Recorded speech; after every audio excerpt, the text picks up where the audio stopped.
Haleluya. Hallelujah. Yesu ashimwe. Amen.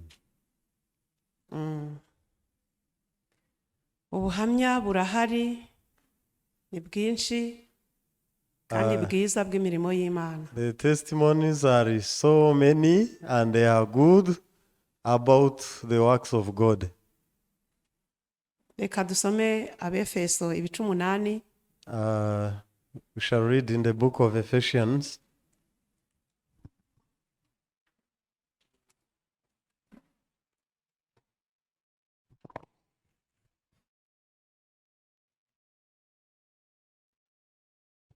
Ni ibice bibiri umurongo wa 8. So it is chapter 2 verse 8.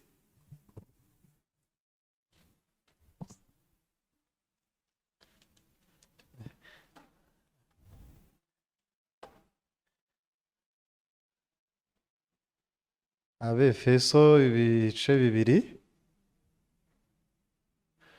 umurongo wa 8 haravuga ngo mwakijijwe n'ubuntu kubwo kwizera ntibyavuye kuri mwe ahubwo n'impano y'Imana. Amena. Amen. Twagize konseri ku cyumweru. Last week we had the concert. Tubitegura twumvaga tutabishobora twebwe. And the day we started to prepare for it, we felt it is impossible. Buri umwe w'umuririmbyi twaravuze tuti nagenda asenga Imana.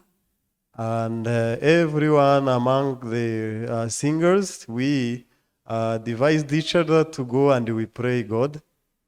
Mu ntege nkeya zacu twaravuze ngo Imana izigaragaza. And then through our weaknesses, we prayed that God will manifest himself. Mu by'ukuri twari tuzi ko Imana izigaragaza.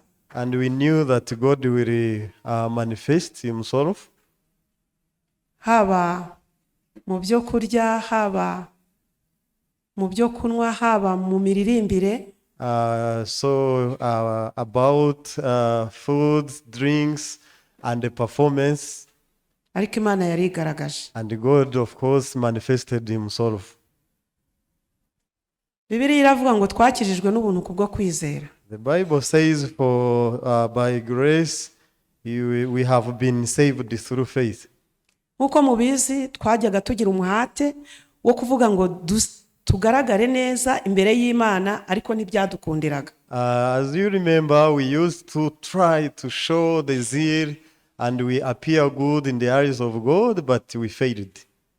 N'imirimo y'Imana twabonye ejo bundi kuri 18 twari twagerageje gushyiramo umuhate wacu ariko tuza kugirirwa ubuntu turavuga ngo ibyo by'umuhate wacu reka tubyibagirwe tureke Imana ikore. The same way the concert we had, as we prepared, we started with our own zeal, but later we got a new mind to not use our ways so that God himself can do something. Ubuntu bwayo rero twarabubonye kuri 18 ku cyumweru. And we saw his grace this last Sunday. Ntabwo twakwirata imirimo yacu. And we can't boast our own works.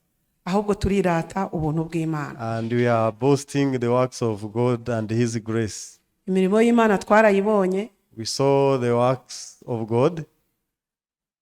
Kubw'ubuntu bw'Imana. By the grace of God. Rero ntabwo nzi kuririmba. Personally, I'm not good at singing.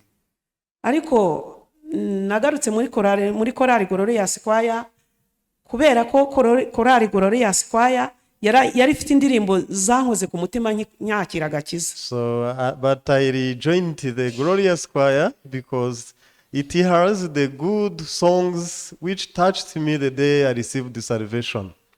Ndavuga ngo uko byagenda kose ngiye guhagarana na bari abantu ngiye ndirimbana nabo. That's why I decided to join this group to sing it together. Ntabwo gukora umurimo w'Imana ari ukuririmba gusa. And to do the work of God is not only singing. No gukora ku mufuka burya nabwo buri gukora umurimo w'Imana. But also Giving your contribution from your wallet, it is one of the contribution of the works of God. ibitekerezo kubishyira muri korari uba uri gukora umurimo w'Imana. And if you share your ideas in the choir, it is also part of the work of God. Ubujyanama bwanyu rero turabukeneye. And we also need your advisors. Nari mperuka guhagarara hano mbere ya COVID. So I used to, the last time I stood here was the day before COVID. Ariko Imana yampaye indirimbo nshya. But God has given me the new song. Indirimbo nshya y'agakiza. The new song of salvation. Twakijijwe kubw'ubuntu. That we are saved by grace through faith. Glorious rero irabashima kuko mwifatanije nayo. And the glorious choir thanks that you partook together with them. Nanze gutanga mujye mu mirimo yanyu cyangwa musura inshuti zanyu. You didn't choose to go back home for your works and visiting your friends. Ahubwo mugumana natwe turishimana. But you remained here and we enjoyed it together. Murakoze, Imana ibahe umugisha. We thank you. May God bless you all.